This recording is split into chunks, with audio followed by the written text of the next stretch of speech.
சங்கீதம் 4:8. Lie down and fall asleep in peace because you alone, Lord, let me live in safety. Hallelujah. So ஒரு 3 காரியத்தை எடுத்தேன். ஏன்னா இன்னைக்கு இந்த நேரத்தில் அங்கே என்ன சூழ்நிலை நடக்குதுன்னா, அப்சலோம், ஏற்கனவே நான் பேசியிருக்கேன், சங்கீதம் 3 நான் பற்றி பேசியிருக்கேன். அப்சலோம் ராஜா வந்து தாவீது ஓடுற நிலைமையை வந்துருச்சு. இந்த நேரத்தில் வந்து தாவீது இங்கே வந்து சொல்கிறாரு, இந்த கடைசி வசனத்தில் நிறையா பேசிட்டு மேலே எல்லாம் பேசிட்டு கீழே சொல்கிறாரு, எனக்கு ஒரு சமாதானத்தை கொடுமை ஐயா ராஜாவே, நான் தூங்க போகிறேன், நான் ஐ வில் லை டவுன் சொல்கிறாரு. ஐ வில் லை டவுன் அப்படின்னா வந்து அங்கே வந்து நான் படுக்கலாமோ இல்லை எப்படி ஆண்டவரே நான் அப்போ ஐ வில் சொல்லும் போது என்னன்னா அது ஒரு கட்டளை மாதிரி சொல்கிறார். நான் படுக்க போகிறேன் ஆண்டவரே, என்ன நடந்தாலும் நடக்கட்டும், நான் நல்லா தூங்க போகிறேன். எல்லாமே தேடிக்கிட்டு இருக்காங்க. அப்சலோமோட சோல்ஜர்ஸுங்க தேடிக்கிட்டு இருக்கானுங்க, அங்கே இருக்கிற பாதி மக்களுக்கு தேடிக்கிட்டு இருக்காங்க. யாரை? தாவீதை தேடிக்கிட்டு இருக்கா. அப்போ தாவீது இது தெளிவாக பேசுகிறார். அப்போ இதில் பாயிண்ட் என்ன பார்க்குறேன்னா, peace is a decision. Decision சொல்லும் போது என்னன்னா, we must choose trust God. அப்படின்னா நம்ம கடவுளை நம்புற டிசிஷன் நம்ம எடுத்தாகணும். டிசிஷன் எடுக்கலைன்னா வராது. அப்போ அங்கே ஐ வில் சொல்கிறாருன்னா என்ன சொல்ல வராருன்னா, நான் பொருத்தனை பண்ணிட்டேன், நான் தூங்குறேன், நீங்கள் பார்த்துக்குங்க, எனக்கு பயம் இல்லை.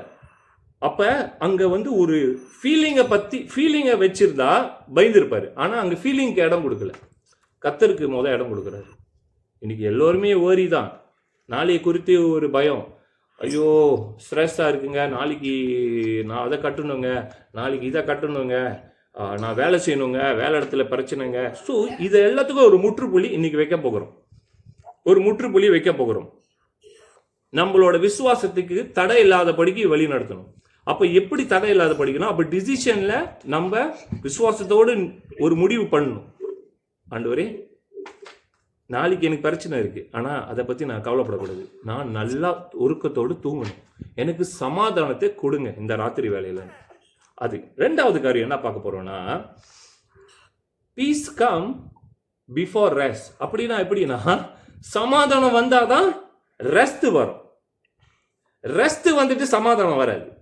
அப்போ இந்த வேலையில் என்ன நடக்குதுன்னா, சமாதானம் வந்து தான் ரெஸ்ட். அப்போ அவர் என்ன போடுறாரு, ஸ்லீப் இன் பீஸ். அப்போனா நான் சமாதானத்தோடு தூங்குறேன், நான் நாளை குறித்து கவலைப்படல, எதை குறித்து கவலைப்படல, என்னை வந்து சாவடிக்க போகிறாங்க, அதை குறித்து எனக்கு கவலை இல்லை.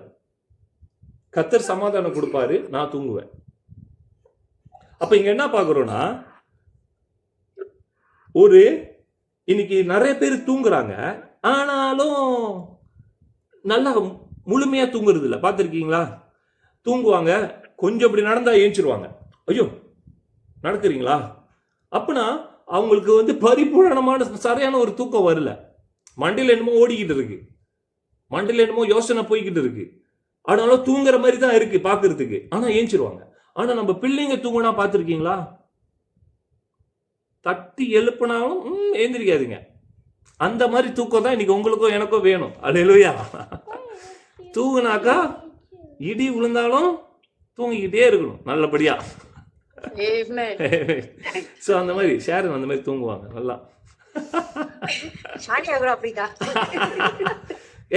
ஷானியா ஏன் அந்த மாதிரி தூங்குதுன்னா, இது ஃப்ளோவில் வருதுனால சொல்கிறேன். ஏன்னா நாளைக்கு குறித்து அதுக்கு பயம் இல்லை, அவங்க அம்மா இருக்காங்க, எல்லாம் பார்த்துக்குவாங்க. அதே மாதிரி நம்ம பிள்ளைங்களுக்கு தாய் தப்புன்னு இருக்கிறனால அதுங்களுக்கு அந்த கவலை இல்லை, நாளைக்கு அம்மா அப்பா இருக்காங்க பார்த்துக்குவாங்க. கரெக்டா? அதே போல தான் நீங்களும் நானும் இருக்கும். அதனால தான் சொல்லுகிறாரு, சின்ன பிள்ளை போல நம்ம இருக்கணும்னு. ஏன்னா நம்மளோட த்ரஸ் நம்ம அப்பா மேல இருக்கணும். நம்மளோட சமாதானம் அங்கேருந்து வருது, நம்ம கிட்ட இருந்து வரல, உலகத்துல இருந்து வரல. இயேசு சொல்லுகிறாரு, உலகத்துல பிரச்சனைகள் இருக்கு, நான் உனக்கு சமாதானம் கொடுக்குறேன், என்னோட சமாதானம் உனக்கு கொடுக்குறேன். அல்லேலூயா. மூணாவது பார்க்கிறோம், கடவுளே நீ மட்டும் தான் சொல்கிறாரு. You alone lord. லார்ட்னா ஜீசஸ். அது பெரிய எல் வரும்போது அது ஜீசஸ்க்கு வைப்பாங்க லார்ட், ஏன்னா கர்த்தர் தானே பிதா. ஸோ அப்புறம் சொல்லுகிறாரு, நீங்க ஒருவரே எனக்கு செக்யூரிட்டி, நீங்க ஒருவரே எனக்கு ப்ரொடெக்டர், நீங்க ஒருவரே எனக்கு செக்யூரிட்டி ஃபார் 24/7. யார் பாப்பா? இப்போலாம் செக்யூரிட்டி எடுக்கணும்னா காசு கட்டணுங்க. நம்ம அப்பார்ட்மெண்ட் கீழே மெயின்டெனன்ஸ் கட்டணுங்க. அப்போ தான் செக்யூரிட்டி ஓடும். யார் சேலரி கொடுப்பா அவனுக்கு? ஸோ இந்த வேலையில் உங்களுக்கும் எனக்கும் கர்த்தர் 24/7 செக்யூரிட்டி கொடுக்குறார். அந்த நம்பிக்கையோடு தான் நம்ம தூங்குறோம். நாளை குறித்து கவலைப்படக்கூடாது. அல்லேலூயா. அது காசுனாலையும் வாங்க முடியாது, ஒருத்தனை நம்பியும் நம்ம தூங்க முடியாது. கரெக்டா? யாரையும் நம்ப முடியாது. Everything in this world can fail.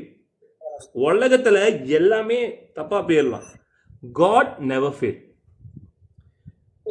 ஒரு நம்பிக்கை ஒருத்த மேல வச்சீங்கன்னா அந்த நம்பிக்கை பயம் தான் வரும். ஒருத்த மேல வச்சுட்டாக்கா அது ஒரு பயம் வரும். இவன் உண்மையிலே என்னை பார்த்துக்குவானா, இவன் உண்மையிலே என்னை ப்ரொடெக்ட் பண்ணிக்குவானா? கரெக்டா? எத்தனை பேருங்க பாடி கார்டு இருந்தாலும் பயம் தான். இன்னைக்கு மினிஸ்டர்லாம் பார்க்குறீங்க, பாடி கார்டோட தான் போகிறானுங்க. பயம் இல்லையா? நடக்கும்போது எவனாச்சும் போட்டானா, இல்லை வெடிகுண்டு எடுத்துகிட்டு மின்னுக்கு வந்து நின்ட்டானா? ஒருவரே இருக்காது. அது எல்லாத்தையும் பாதுகாத்துக் கொள்வார். அது ஒருவரே இயேசு கிறிஸ்து. ஆமென்.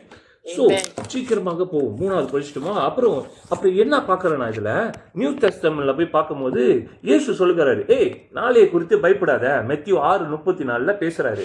அப்புறம் பிலிப்பின்ல நீங்கள் பார்த்தீங்கன்னா, பிலிப்பின் 4:7 நம்ம நிறையாவடி இந்த வசனம், do not be anxious about anything. அப்போ நாளை நீ பயப்படாத, எது குறித்தும் கவலைப்படாத, worry பண்ணாத, எல்லாத்தையும் ஜெபம் பண்ணு.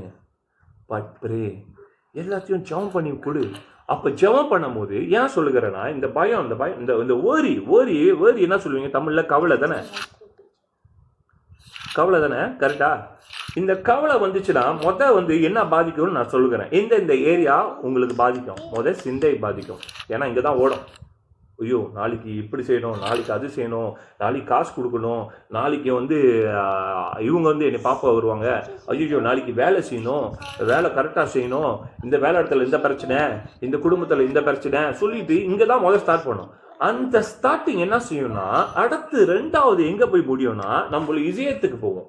பயம் வர ஆரம்பிக்கும். நீங்கள் நினச்சிங்கன்னா கவலைன்னா பயம் வராதா? கவலை ஸ்டார்டிங் பயம் தான் வரும். அடுத்தது ஸ்டார்டிங் பயம்.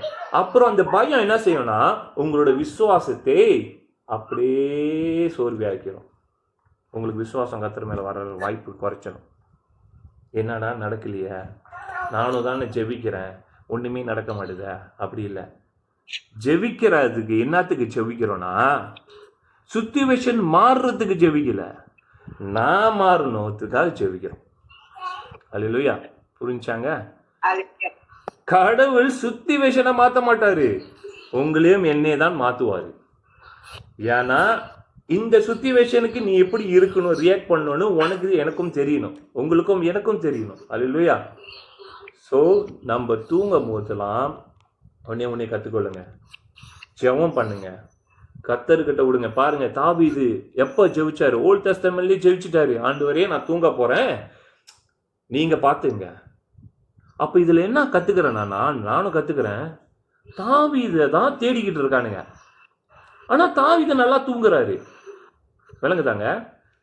நாளைக்கு ஏந்திரிப்பாரா கூட தெரியாது, சாவடிச்சிருவானுங்க. அவரு நிம்மதியாக தூங்குறாங்க. அப்சலோமு தூக்கம் வரல. எப்படா இந்த தாவீது எங்கடா இருக்காரு, எங்கள் அப்பா இன்னும் ஆளை காணோம், இன்னும் தேடுறானுங்களா இல்லையா, கண்டுபிடிக்கலையே, அவன் டென்ஷனாக இருக்கான். பார்க்க போனால் யார் டென்ஷனாக இருக்கணும்? தாவீது டென்ஷனாக இருக்கணும். ஆனால் தாவீது டென்ஷனாக இல்லை, எல்லாத்தையும் கர்த்தர்கிட்ட கொடுத்துட்டாரு, எல்லாத்தையும் கர்த்தர் சமூகத்தில் ஒப்பு கொடுத்துட்டாரு. அவரு நிம்மதியாக தூங்குறாரு. இன்னைக்கு நீங்களும் நானும் அதுதான் கற்றுக்கணும். இந்த உலகத்தில் ஒவ்வொரு ஆளும், நீங்களும் சரி நானும் சரி, இந்த ஸ்டாப் வரி. ஏன்னா வசனம் நிறைய இடத்துல பேசியிருக்கு, கவலைப்படாத கவலைப்படாத கவலைப்படாத. ஏன் சொல்லுகிறானா, இந்த ஸ்டாப் தான், இந்த வரி தான், இந்த கவலை தான் உங்களையும் எனக்கும் ஒரு பாதிப்பு கொண்டாயிரும். விசுவாசத்தில் அப்படியே கிராக் விழுவ ஆரம்பிச்சிடும், அப்படியே பயம் உங்களுக்குள்ளேருந்து பெருக ஆரம்பிச்சிடும். ஸோ அதான் சொல்லுகிறேன், stop worry, believe in God, trust in him fully. அவர் போட்டார் பாருங்க, யூ அலோன். அப்படின்னா நீங்க ஒருவரே தான் எனக்கு விடுதலை கொடுக்க முடியும். ஸோ நான் கவலைப்படலைங்க, நான் தூங்குறேன். இதுதான் உங்களோட விசுவாசத்தையும் என் விசுவாசத்தையும் பெருக வைக்கும், இறக்காது, பெருக வைக்கும். ஸோ கடைசியாக நான் சொல்லுகிறேன், 3 ஆய். இந்த ஆயை பார்த்துங்க. I choose peace over fear. அப்படின்னா பயத்தை வந்தாலும் நான் சமாதானத்தை தான் சூஸ் பண்ணுவேன். ரெண்டாவது காரியம், I release every word to God, every word to God. அப்பனா எனக்கு கவலை எல்லாத்தையும் நான் கர்த்தர்கிட்ட கொடுத்துருவேன், அவர் பார்த்துக்குவாருங்க. I trust God with my life. அப்படின்னா முழு மனதோடு நான் ஒப்பு கொடுக்குறேங்க. I am surrender. If you want peace, if you want really peace, humble yourself and surrender to him. அப்படின்னா என்னன்னா, உங்களுக்கு உண்மையிலே சமாதானம் வேணும்னா ஹம்பிளா இருங்க. ரெண்டாவது சரண்டர் பண்ணுங்க. I read one book. They say David humbled himself. When you humble yourself, எனக்கு தெரியும், I don't want to depend, I don't want to control my life. I don't want. ஏன்னா என் வாழ்க்கையை நான் கண்ட்ரோல் பண்ணிக்கிறதுக்கு ஆசை இல்லை. நான் எல்லாத்தையும் கொடுத்துட்றேன். ஆண்டவரே நீங்க பாத்துங்க, நாளைக்கு என்னன்னு எனக்கு தெரியாது, நாளைக்கு என்ன நடக்க போதோ அது நாளைக்கு பாத்துக்கிறேன். ஆண்டவரே இன்னைக்கு எனக்கு நல்ல ஒரு தூக்கத்தை கொடுங்கப்பா, நான் நல்லா தூங்கி எழுந்திரிக்கணும்ப்பா சொல்லுங்க. எல்லாமே மாறும்.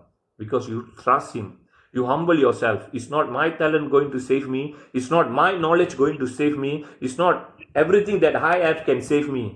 Nothing can save me.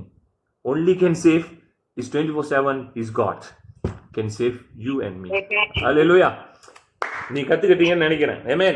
So கர்த்தரை நம்புங்க, கர்த்தர் பெரிய காரியம் செய்வார்.